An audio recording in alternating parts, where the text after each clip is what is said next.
A warm welcome to Disky Talk with Liolo. If you're tuning in for the very first time, I do ask that you please subscribe and hit that notification bell. If you've been a part of this journey, I hope you thoroughly enjoy this episode. So, on today's episode, I discuss all things CAF Champions League as I have a look at the second leg semi-final encounter.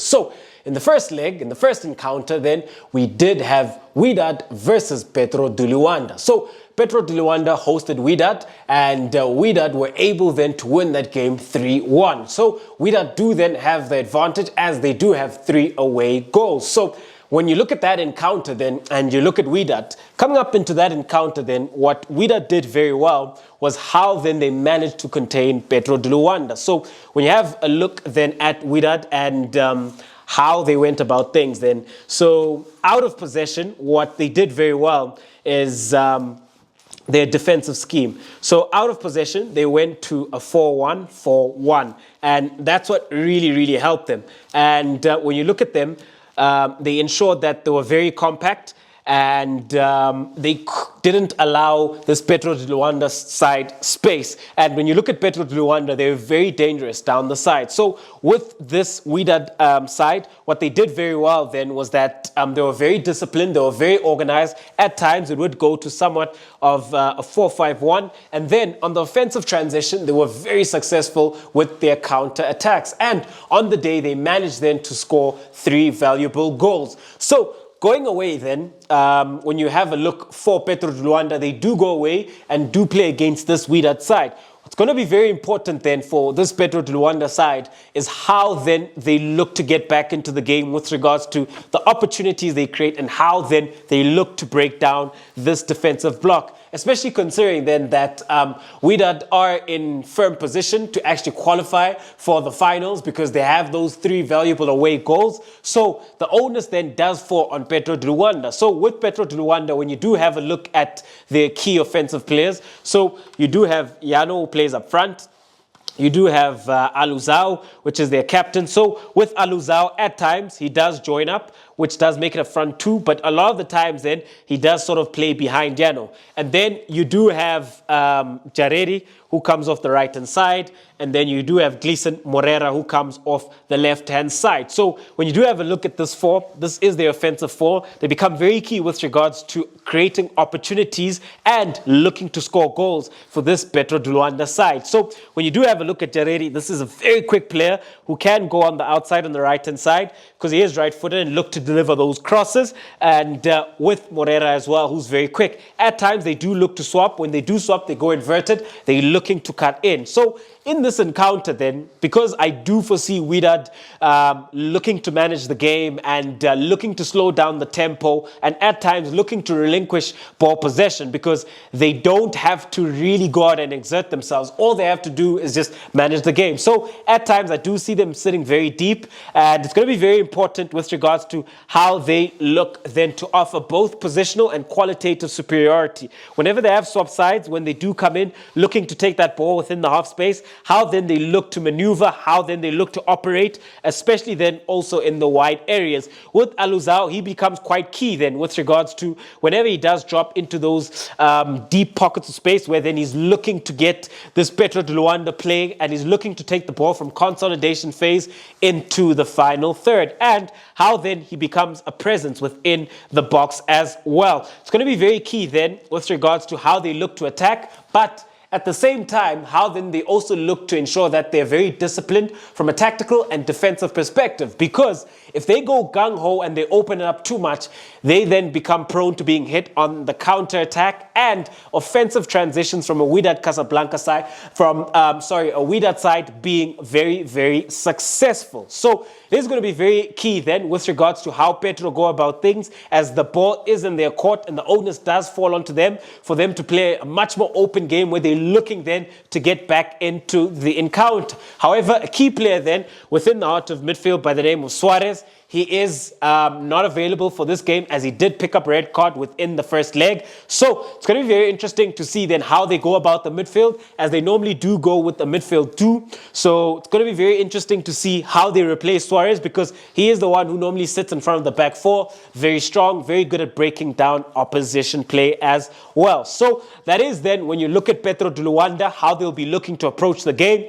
When you look at this Wydad side, you do have Mbenza up front. You do have Husini, who is the advanced midfield player. You do have Jabran, who is their captain as well. So those three players then become quite key, as they are then the spine for this Wydad side. However, when you do look at it then, I do foresee Wydad going through to the final, as I just think that on the day, qualitative superiority and experience will come to the fore, and those 3 away goals that they did score in Angola, because then that gives them a very, very huge advantage. And when you do look at Petro De Luanda, I just think that on the day they'll be forced to play a much more offensive brand of football. They'll be forced to come out and play, and I think at times that could be their undoing, by virtue of the fact that they could leave those pockets of space open in behind, where then Wydad can look to hit them then on the counter-attack. So I do foresee then Wydad being firm favourites to go through to the final. I do foresee them playing a very comfortable second leg, where then they will be looking to manage the game and they will be looking to see it out. So I do foresee then Wydad going to the CAF Champions League final. And then when you do have a look at the second leg. So the second leg then was played between Ahly and ES Setif. So when you have a look at that encounter then, Ahly won 4-0, where Percy Tau was at the heart of all goals. So he scored 2 and he assisted 2 as well. So when you also consider the fact that with Setif, you did have Karawi within the heart of midfield who got a red card. So for large parts of the game, Setif did play then with 1 man short. So coming up into this encounter then, it's going to be very important then that Ahly just look to manage the game, you know, as, yeah, I just don't think that you do come back from a 4-0 deficit. I think it's very, very difficult to come back from that, even if you're playing at home and you have the home ground advantage. And when you do look at Ahly coming up into this one, what's most important for them is game management. So I do foresee then, if Sulaya is fully fit, I do see Sulaya coming back within the heart of midfield, and Pito Musimane going with the midfield 3, because he has been playing with a 4-2-3-1, which would sometimes become a hybrid of a 4-4-2. So I do foresee him going with the midfield 3, where then you will have Hamdi Fati in there. He will have Alou Dieng, who occupies the right side of the half space, and then Sulaya coming in as well. When you've got this midfield 3, they do look to control the tempo, the possession, and they do look to control the game. And once you've got the control of the midfield, you've got control of the game. And from a qualitative perspective, I just don't foresee Setif being able to overcome this Ahly side, also considering the experience that they have. And then when you look at the front 3 coming up into this game. So you do have Abdul Qaeda, you do have Percy Tau, and then you do have Al Shahat as well. And then when you do have a look at this front 3, what I think that they could be very dangerous with on the day is with offensive transitions and counter-attacks, because Setif will be playing at home, so they will most likely have the lion's share of possession at certain phases and at certain periods of the game where they're looking to attack, which then leaves space in behind. When you do have Percy Tau, that is a player then who could always then look to make an impact on the counter-attack with his speed, with his intelligence, his movement, and his finishing ability as well. When you have a look at it at right back, Mohamed Hani, you've got Yazir as the right-sided centre-back, left-sided centre-back, Ashraf, and then you've got Malul as well. When you do look at Setif, you've got Jabu, their captain, who plays as their playmaker, and who does tend to drift into those pockets of space where he's looking then to influence play. And then up front, you got Benyad, you know, and then you've got Kendushi, who comes off the left, and then you've got Danyat, who comes off the right-hand side. So those will be the key players with regards to Setif and how then they look to impose themselves from offensive perspective. Those are the 4 players who I see being key. But like I mentioned, from a qualitative perspective, I just don't see Setif having in them 5 goals to overcome a 4-0 deficit for them to qualify to the CAF Champions League final. So, ladies and gentlemen, I do foresee Al Ahly managing this game. If Sulaya does come back, they go to a midfield 3. If he doesn't come back, then you will have Hamdi Fati, you will have Alou Dieng, and then you'll have Mohamed Tahir starting up front with Percy Tau. It could look like that. Or you could have Sharif coming back, as he did score the last time out, and then you could have Percy Tau as well. There is Magdi Afshar as well, who can always come off the bench. So this Al Ahly side have a plethora of quality that can come off the bench and look to make an impact. With Setif then, you are looking at Jabu. You are looking at Danyat from the right-hand side. Off the left-hand side, Kanduchi, and then Benyat up front as well. So that is the Setif side. That is Al Ahly. And on aggregate, going into the second leg, it is 4-0. And I do foresee Al Ahly just being comfortable and being home and dry as long as they're able to just manage this encounter. So within then the second leg of the first encounter, we do have Wydad versus Petro De Luanda, where then the aggregate score is 3-1 to Wydad. In the second encounter, we do have Al Ahly versus Setif, where then Al Ahly will travel to Setif, and Setif will be at home. They will be looking then to try score 5 goals to overcome this Al Ahly side. But how I foresee then the final within the CAF Champions League is Al Ahly versus Wydad within the CAF Champions League final. However, ladies and gentlemen, do let me know, what do you make of both